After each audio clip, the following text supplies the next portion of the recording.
আসসালামু আলাইকুম ওয়া রাহমাতুল্লাহ। সারা বিশ্বের সংবাদ 7.30 মিনিটে আপনাদের সকলকেই স্বাগত। দেশের প্রধান প্রধান দৈনিক পত্রিকাগুলো তাদের শিরোনামে যে খবরগুলো গুরুত্ব সহকারে ছাপিয়েছে তাই নিয়ে হাজির হলাম আপনাদের সামনে। আশা করি সাথেই থাকবেন। শুরুতেই থাকছে বাংলাদেশকে জাতিসংঘের গুরুত্বপূর্ণ অংশীদার বলে বর্ণনা করেছেন জাতিসংঘের মহাসচিব অ্যান্থনিও গুতেরেস। জাতিসংঘ সদর দপ্তরে পররাষ্ট্রমন্ত্রী ডক্টর হাসান মাহমুদের সঙ্গে বৈঠককালে তিনি কথা বলেন। ভয় দেখিয়ে সংখ্যালঘুদের জমি কিনে নেন বেনজির। জমি কেনার কাজ করতেন এক পুলিশ কর্মকর্তা। রিসোর্ট তদারক করতেন র্যাব ও পুলিশ সদস্যরা। বেনজিরের ঘুষ পাচ্ছে না কেউ, পরিবারসহ দুবাই, সিঙ্গাপুর না ঢাকায় কেউ বলতে পারছে না। বেনজিরের সম্পদের খুঁজে বিদেশে চিঠি। যুক্তরাষ্ট্র, কানাডা, সংযুক্ত আরব আমিরাত সহ কয়েকটি দেশের আর্থিক গোয়েন্দা সংস্থার কাছে চিঠি দিয়েছে বিএফআইইউ। বেনজির কখন গ্রেপ্তার হবেন তা মামলার পর আদালত ঠিক করবেন বলছিলেন আওয়ামী লীগের সাধারণ সম্পাদক ওবায়দুল কাদের। তিনি আরো বলেন, বেনজির আহমেদের বিচার প্রক্রিয়ার মধ্যেই আছেন।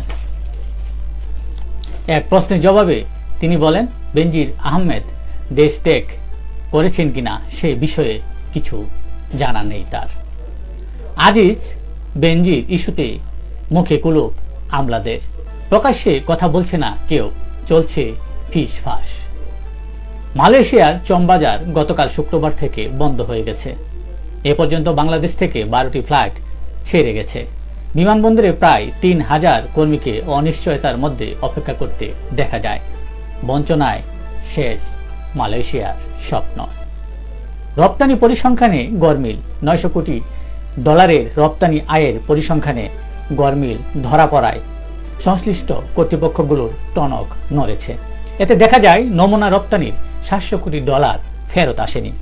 এছাড়া $200 কোটি টাকায় রূপান্তরের সময় তারতম্য ঘটে। শ্রম আদালতে মামলা নিষ্পত্তি বাড়লেও দুর্ভোগ কমেনি। 21,000-এর বেশি মামলার বিচার প্রার্থীদের দুর্ভোগ। মামলা জট কমাতে সংসদীয় কমিটির বিশেষ নির্দেশ। আসন্ন 2024-25 অর্থ বছরের বাজেটে 17টি অত্যাবশ্যকীয় পণ্যের দাম কমানোর উদ্যোগ নেওয়া হয়েছে। এর জন্য ভর্তুকি, প্রণোদনা এবং আমদানি শুল্ক ও ব্যাট ছাড় দেওয়া হবে বলে জানা গেছে। ঈদের আগেই বাড়ছে পেঁয়াজ, রসুনের দাম। ডিমের দাম আরও বেড়েছে। আইএমএফের ছকে বাজেটের অঙ্ক করছে সরকার।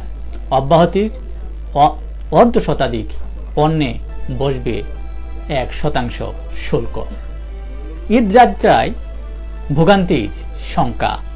মহাসড়কে পাশে অস্থায়ী 217টি পশুর হাট, 155 স্থানে যানজটের আশঙ্কা। তাই ঈদযাত্রায় ভোগান্তির শঙ্কা করছেন অনেকেই। দেশের প্রধান প্রধান দৈনিক পত্রিকাগুলো তাদের আন্তর্জাতিক খবরে গুরুত্ব সহকারে যে খবরগুলো শিরোনামে ছাপিয়েছে তার মধ্যে শুরুতেই থাকছে ডোনাল্ড ট্রাম্প দোষী সাব্যস্ত। পর্ন তারকাকে ঘুষ দেওয়ার পর ব্যবসায়িক নথি জাল। এই প্রথম কোনো মার্কিন প্রেসিডেন্ট ফৌজদারি অভিযোগে দোষী হলেন। বিচার খুবই অন্যায্য হয়েছে বলছিলেন ডোনাল্ড ট্রাম্প। বিচারের রায়ের প্রতিক্রিয়ায় তিনি একথা বলেন। অন্যদিকে বাইডেন বলেছেন আইনের ঊর্ধ্বে কেউ নন। তাই প্রশ্ন থেকে যায়, আসন্ন নির্বাচনে দাঁড়াতে পারবেন কি ডোনাল্ড ট্রাম্প? মার্কিন অস্ত্র দিয়ে রাশিয়ার ভেতরে হামলার অনুমোদন দিয়েছে বাইডেন প্রশাসন। এই সিদ্ধান্তে চটেছেন পুতিন। যুক্তরাষ্ট্রের বিমানবাহী রণতরীতে হামলার দাবি হুতিদের সামরিক মুখপাত্র জানিয়েছেন, যুক্তরাষ্ট্র ও যুক্তরাজ্য ইয়েমেনের বিভিন্ন স্থানে হামলা চালিয়েছে। এরই প্রতিবাদে তারা এই হামলা চালায়। গাজায় যুদ্ধবিরতি নিয়ে 3 পর্বের নতুন ইসরায়েলি প্রস্তাব ঘোষণা বাইডেনের।